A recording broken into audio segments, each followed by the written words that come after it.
미국에서 남북전쟁이 한창이던 때에 남군과 북군이 대치하고 있는 지역의 중간에 마을이 하나 있었습니다. 마을 사람들은 남군을 지지할까 북군을 지지할까 고민에 빠졌습니다. 그러던 중에 한 사람이 기발한 아이디어를 하나 생각해냈습니다. 윗도리는 북군의 푸른 군복을 입고 바지는 남군의 회색 군복을 입기로 한 것입니다. 그렇게 하면 남군에게도 미움받지 않고 북군에게도 미움받지 않고 위험한 전시를 무사히 잘 넘길 수 있으리라고 생각했습니다. 며칠 후 그 지역에서 전투가 벌어졌습니다. 그 사람은 이때다 생각하고 바지는 남군의 회색 군복을 윗도리는 북군의 푸른색 군복을 입고 밖으로 나갔습니다. 어떻게 됐겠습니까? 그가 나타나자 남군은 북군의 푸른색 윗도리를 향해 총을 쏘고 북군은 남군의 회색 바지를 향해 총을 쏘았습니다. 그의 몸은 벌집이 되고 말았다고 합니다.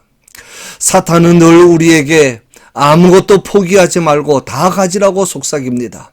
아무도 거부하지 말고 모든 사람과 다 사이좋게 지내라고 합니다. 하나님의 복도 누리고 세상의 쾌락도 누리라고 유혹합니다. 그러면서 사탄이 하는 말이 있습니다. 좋은 게 좋은 거지 뭘 그렇게 복잡하게 생각하냐라는 말입니다. 그렇지 않습니다. 좋은 게 좋은 거 아닙니다. 진리 아니면 비진리입니다. 참 아니면 거짓이고 선 아니면 악입니다. 중간은 없고 둘 다 가질 수도 없습니다. 잊지 마시기 바랍니다. 오늘 본문은 먼저 악인의 비겁함과 의인의 담대함을 대조해서 말씀합니다. 악인은 쫓아오는 자가 없어도 도망하나 의인은 사자같이 담대하니라. 인류의 시조가 에덴 동산에서 하나님의 명령을 어기고 타락하게 되었을 때 제일 먼저 한 일이 동산 숲에 숨은 것입니다. 하나님께서 아담아 네가 어디 있느냐고 물으실 때 아담은 내가 벗었으므로 두려워하여 숨었나이다 라고 대답합니다.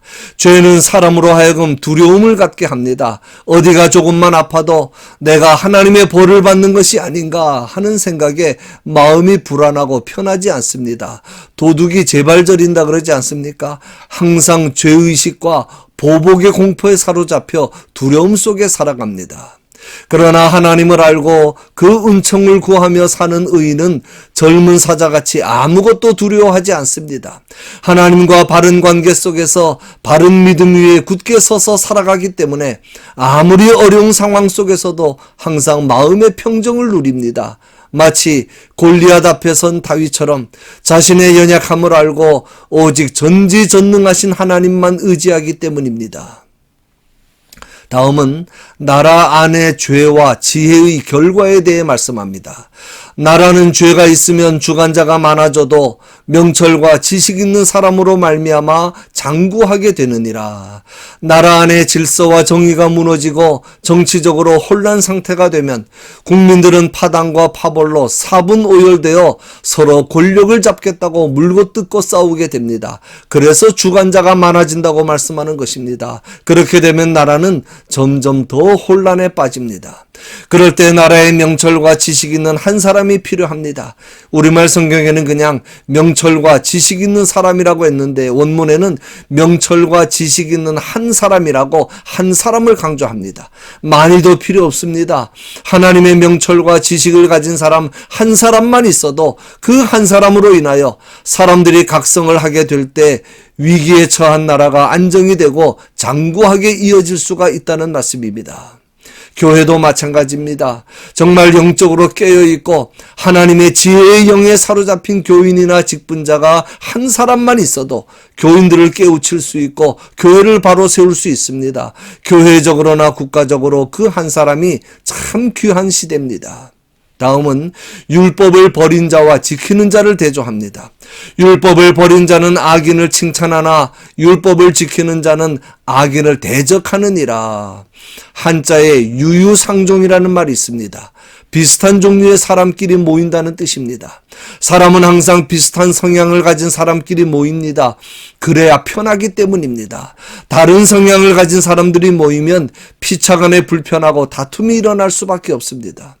악인을 칭찬하는 자는 자신 역시 율법을 버리고 거스리는 자임을 스스로 자인하는 것입니다. 왜냐하면 율법이 악한 자를 저주하고 정죄하기 때문입니다. 악인들은 서로를 좋게 이야기합니다. 서로를 침이 마르도록 칭찬하면서 서로의 손을 굳게 해주면서 서로에게 힘이 되어줍니다. 같은 종류의 사람들이기 때문입니다. 그러나 하나님의 법을 자신의 본분으로 삼고 사는 자들은 율법을 거스르는 악인들과 함께 할 수 없고 동역할 수 없습니다. 성향도 다르고 인생관도 다르고 삶의 스타일도 너무 다르고 맞지 않아서 함께 살 수도 없고 함께 일을 할 수도 없습니다. 뿐만 아니라 율법을 지키는 자는 죄를 미워하는 자이기 때문에 악인을 대적하는 원수가 될 수밖에 없다는 것입니다. 다음은 의인의 득세와 악인의 득세를 대조해서 말씀합니다. 의인이 득의하면 큰 영화가 있고 악인이 일어나면 사람이 숨느니라. 득의하면 이라는 말은 기뻐하면 또는 승리하면 이라는 뜻입니다. 세상이나 교회나 어느 단체나 다 마찬가지입니다. 하나님을 경외하는 정직한 사람들이 승리하고 권력을 잡게 되면 하나님의 은혜와 축복으로 모두에게 큰 영화가 되지만 악인이 일어나 권세를 잡고 주관을 하게 되면 정직하고 바르게 사명을 감당하고자 하는 사람들은 다 몸을 숨기게 된다고 하는 말씀입니다. 그렇게 되면 모두가 다 위기를 맞아 위태롭게 되고 마는 것입니다. 이스라엘 역사에서 가장 불행하고 암울했던 시기는 아합 왕 시대였습니다. 그때 의인들은 다 숨어버렸습니다. 아합에게 쫓겨다니던 엘리야가 로뎀나무 아래 앉아서 여호와여 넉넉하오니 지금 내 생명을 거두시옵소서 라며 죽기를 구했을 때 하나님께서 뭐라고 말씀하십니까? 그러나 내가 이스라엘 가운데 7,000명을 남기리니 다 바알에게 무릎을 꿇지 아니하고 다 바알에게 입맞추지 아니한 자니라. 너무나 악한 시대이기 때문에 하나님께서 숨겨두신 사람 7,000명이 있었다는 것입니다. 오늘날 세상이나 교회도 마찬가지입니다. 악한 자가 득세하면 하나님은 신실한 자기 백성들과 일꾼들을 숨겨놓으십니다. 그러다가 때가 되면 하나님께서 그 숨겨놓았던 자들을 일으켜 자신의 계획과 역사를 이루어 가시는 것입니다. 다음은 악한 지도자의 특징을 세 가지로 말씀합니다. 첫째는 가난한 백성을 압제합니다. 가난한 백성을 압제하는 악한 관원은 부르짖는 사자와 줄인 곰 같으니라. 어떻게 압제합니까? 굶주린 사자와 곰같이 압제합니다. 굶주린 사자와 곰에게서는 자비를 기대할 수 없습니다. 따라서 그들을 만나는 것은 참으로 두려운 일이며 목숨을 부지하기 어려운 일입니다. 가난한 백성이 악한 관원을 만나는 일이 그와 같다는 것입니다. 악한 치리자들은 자기의 자리를 지키기 위해서 수단과 방법을 가리지 않습니다. 자신에게 반발할 수 없고 반항하지 못하는 힘없고 가난한 백성들을 더 압제하고 더 착취합니다. 이런 치리자를 만나는 일은 백성으로서 참으로 불행한 일입니다. 둘째는 무지합니다. 무지한 치리자는 포악을 크게 행하거니와 탐욕을 미워하는 자는 장수하리라. 무지하다는 말은 하나님을 경외할 줄 모르기 때문에 통치에 필요한 지혜와 명철을 가지지 못했다는 뜻입니다. 그런 치리자들의 특징은 크게 두 가지입니다. 하나는 포악을 크게 행합니다. 포악이라는 말은 잔인하고 난폭하다는 뜻입니다. 나라와 백성을 위하고 사랑하는 척하지만 실상은 자기의 영예와 권세를 유지하기 위해 힘없는 백성들을 잔인하게 학대하며 희생시키는 것입니다. 무지한 치리자의 특징 또 하나는 탐욕에 사로잡혀 있습니다. 자신의 탐욕을 채우기 위해 물불을 가리지 않습니다. 사람이 탐욕에 눈이 멀면 얼마나 추해지고 얼마나 어리석어지는지 모릅니다. 돈 외에는 아무것도 보이지 않습니다. 체면이고 명예고 신앙이고 다 필요 없습니다.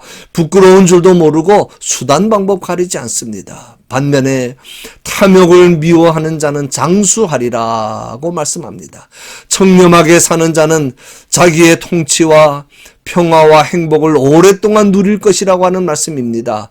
백성들의 존경과 하나님의 축복으로 복된 삶을 누리게 될 것입니다. 악한 지도자의 특징 세 번째는 하나님의 심판을 받습니다. 사람의 피를 흘린 자는 함정으로 달려갈 것이니 그를 막지 말지니라. 무죄한 백성들을 압제하고 탐욕을 채운 악한 지도자는 결국 빠져나올 수 없는 함정에 빠지게 될 것입니다. 그것이 바로 하나님의 보응이며 심판입니다. 그렇게 완악하여 회개할 줄 모르는 자들이 하나님의 재앙을 향해 달려가는 것을 볼 때 막지 말라는 것입니다. 하나님의 공의의 실현을 위해서, 그리고 다른 사람들이 보고 경계를 삼을 수 있도록 하기 위해서입니다. 다음은 탐욕자와 여호와를 의지하는 자를 대조해서 말씀합니다. 욕심이 많은 자는 탐욕을 일으키나 여호와를 의지하는 자는 풍족하게 되느니라. 욕심이 많은 자는 원문대로 하면 교만한 마음을 가진 자라는 뜻입니다. 욕심이 많은 자는 교만하기 때문에 여호와를 의지하지 않고 자신을 의지하고 돈을 의지합니다. 그래서 욕심을 채우기 위해 수단 방법을 가리지 않습니다. 돈으로 사람을 판단하고 돈 없는 사람을 무시하고 자기와 경쟁하려는 자나 자기를 반박하는 사람을 용납하지 못합니다. 그래서 항상 다툼을 일으키고 소란과 분란을 일으키는 것입니다. 그러나 여호와를 의지하는 자는 모든 것이 하나님의 은혜이며 하나님의 은혜로 산다고 믿기 때문에 겸손하고 마음의 평강과 삶의 평안이 있습니다. 이런 사람은 다툼을 일으키는 사람들에게 휘둘리지 않고 모든 것을 하나님께 맡기고 삽니다. 하나님 안에서 물질의 풍족함 뿐 아니라 영적인 축복과 마음의 평안을 누리며 살아가는 것입니다. 결론입니다. 티베트에 이런 동화가 있습니다. 나귀가 어느 날 길을 가다가 표범의 가죽을 발견하고 주워서 뒤집어 쓰고 다녔습니다. 남의 밭들을 여기저기 돌아다니며 1년 내내 아주 자기 밭처럼 지내며 곡식을 배불리 먹고 살았습니다. 다른 짐승들이 멀리서 보니까 영락없는 표범입니다. 그래서 다른 짐승들은 가까이 가지 않아서 이 나귀는 아주 편안하게 표범 행세를 하며 잘 살았습니다.